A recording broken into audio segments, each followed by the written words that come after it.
கொஞ்சம் வருஷத்துக்கு முன்னால மகாராஷ்டிராவில் ஒரு 12 வயசு பாப்பா ஏஜ் அட்டன் பண்ணுது. அதாவது அந்த பொண்ணு பெரிய பொண்ணு ஆகுது.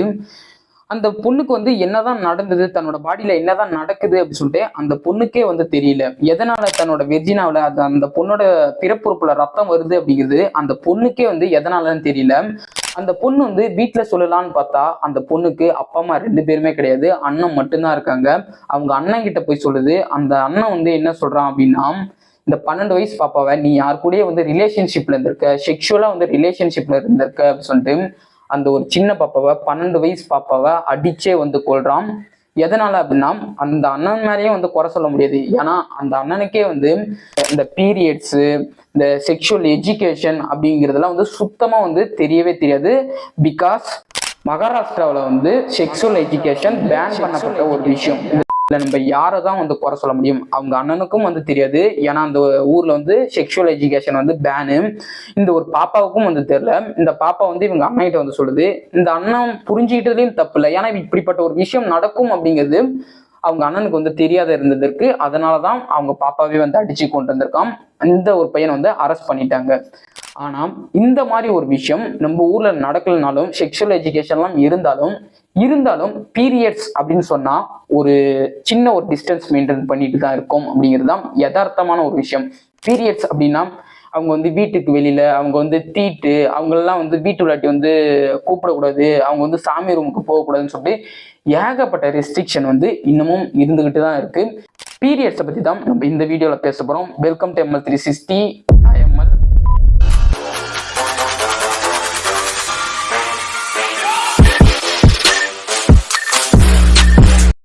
இந்த பீரியட்ஸ் அப்படிங்கக்கூடிய விஷயத்த நான் எங்கேருந்து தெரிஞ்சுக்கிட்டேன் அப்படின்னா, ஆப்வியஸ்லி கூகுள்ல இருந்து தான் தெரிஞ்சுக்கிட்டேன். எனக்கும் எங்க வீட்டில் தான் சொல்லலை.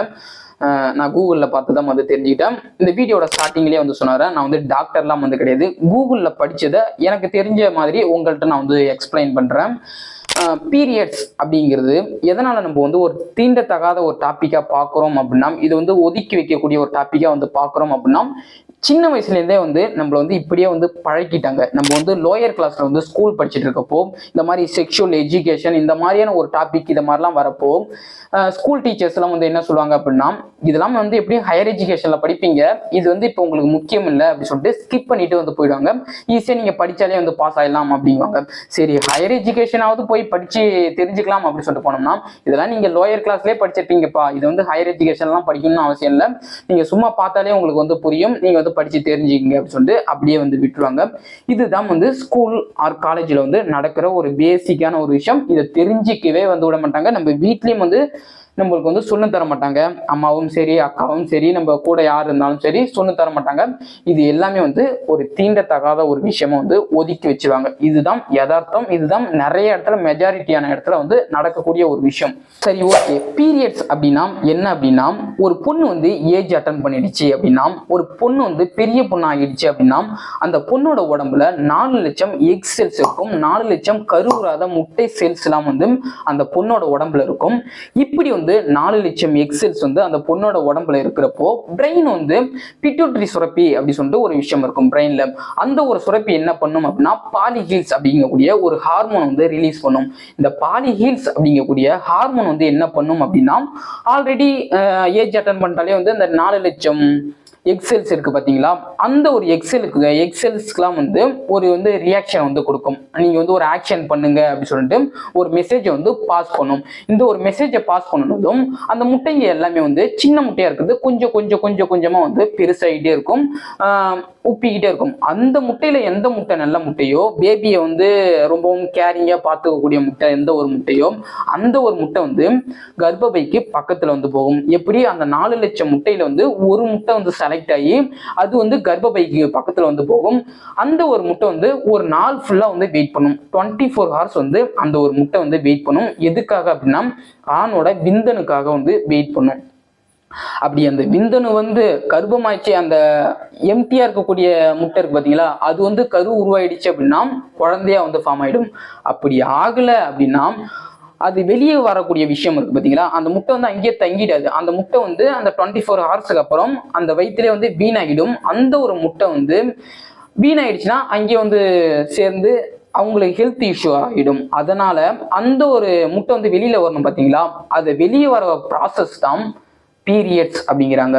இந்த ஒரு முட்டை மட்டும் வெளியே வராது. இந்த ஒரு முட்டை வந்து அந்த இடத்த வந்து வீணாயிடுச்சு அப்படிங்கிறப்போ அவங்களோட வயிறும் வந்து தயாராக ஆரம்பிச்சிடும். கர்ப்பப்பையும் அதுக்கு ஏற்ற மாதிரி வந்து தயார ஆரம்பிச்சிடும். ஒரு திசு வந்து ஃபார்ம் ஆக ஆரம்பிச்சிடும். ஒரு சுவர் மாதிரியான ஒரு விஷயம் வந்து ஃபார்ம் ஆக ஆரம்பிச்சிடும். எதுக்காக அப்படின்னா குழந்தைய வந்து சேஃப்டியா வந்து பார்த்துக்கிறதுக்காக ஒரு திசு வந்து சுவர் மாதிரி உருவாகிடும். அந்த ஒரு திசுவும் இந்த ஒரு முட்டையும் இது கூட வந்து ரத்தமும் வந்து சேர்ந்து மூணும் சேர்ந்து ஒன்னா வரக்கூடிய ஒரு விஷயம்தான் பீரியட்ஸ் அப்படிங்கிறது வந்து தெளிவா வந்து புரிஞ்சுங்க.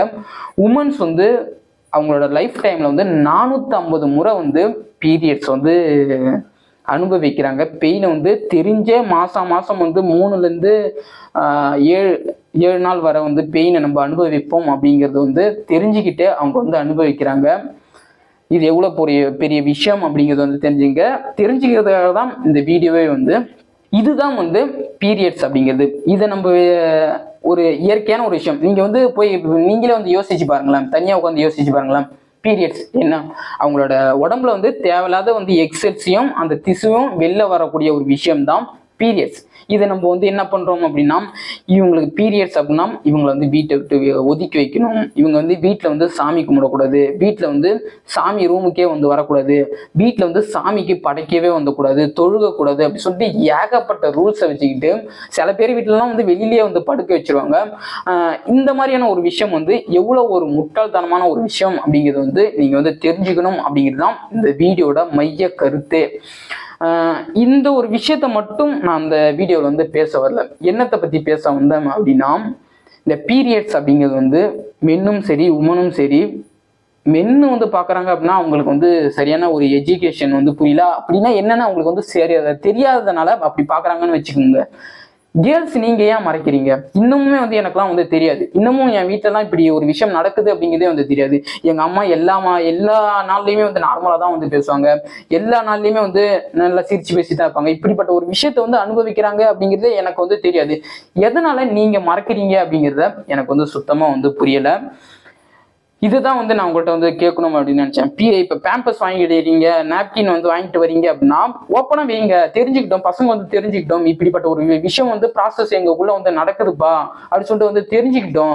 அப்பதான் வந்து அடுத்த பொண்ணை வந்து அவன் பாக்குறப்ப ஓஹோ இவ்வளவு கஷ்டப்படுறாங்க போல பொண்ணுங்க அப்படின்னு சொல்லிட்டு அவன் வந்து கொஞ்சம் ரெஸ்பெக்ட் கொடுப்பான். அதெல்லாம் இல்லாம நீங்க வந்து இப்படி மறைச்சு வச்சுட்டு போறீங்க அப்படிங்கிறப்போ இது எந்த வகையில நியாயம்? அந்த ஒரு பையன் வந்து அடிச்சு கொண்டதுக்கு வந்து அந்த பையன் மேல தப்பே இல்லை அப்படிங்கிறதான் என்னோட பாயிண்ட் ஆஃப் வியூ. தப்பு இல்லைன்னா என்னோட பாயிண்ட் ஆஃப் வியூ. ஏன்னா அவனுக்கு தெரியலையே, ஃபர்ஸ்ட் சொன்ன ஸ்டோரியில வந்து அவன் வந்து தப்பு பண்ண மாதிரி அவனுக்கு தெரியல, அவனுக்கு வந்து தெரியல, அவன் வந்து அவன் தங்கச்சி வந்து அடிச்சு கொண்டுட்டான், அவ்வளோதான் அப்படிங்கிற மாதிரி தான் இருந்தது. நீங்கள் வந்து இப்போ கடைக்கு போயிட்டு நாப்கின் வாங்கிட்டு வரீங்க அப்படின்னா அதை வந்து நியூஸ் பேப்பரில் போட்டு சுருட்டி எடுத்து வருது, ஒரு பிளாக் கலரில் வந்து பேப்பரில் வந்து கறி வாங்கிட்டு வர மாதிரி வருது அப்படி சொல்லிட்டு இதெல்லாம் வந்து தவிர்த்துருங்க. இந்த வீடியோ யாராவது மெடிக்கல் ஷாப் வச்சிருக்கவங்க பார்த்தீங்க அப்படின்னா நீங்களும் வந்து அப்படி வந்து தராதிங்க. அவங்களே வந்து விருப்பப்பட்டு கேட்டால் மட்டும் வந்து தாங்க, நீங்களே வந்து அவ்வளோ சீக்கிரம் வந்து தராதிங்க அப்படிங்கிறது தான் இந்த வீடியோ மூலயமா நான் உங்கள்கிட்ட வந்து சொன்னுக்கிறேன். பீரியட்ஸை பற்றி நீங்கள் என்ன நினைக்கிறீங்க அப்படிங்கிறத கமெண்ட் பாக்ஸில் வந்து லீவ் பண்ணுங்கள். உமன்ஸாக இருந்தாலும் சரி மென்னாக இருந்தாலும் சரி கமெண்ட் பாக்ஸில் வந்து லீவ் பண்ணுங்கள். மறக்காமல் இந்த ஒரு சேனலுக்கு வந்து சப்ஸ்கிரைப் பண்ணிக்கோங்க. பாய்.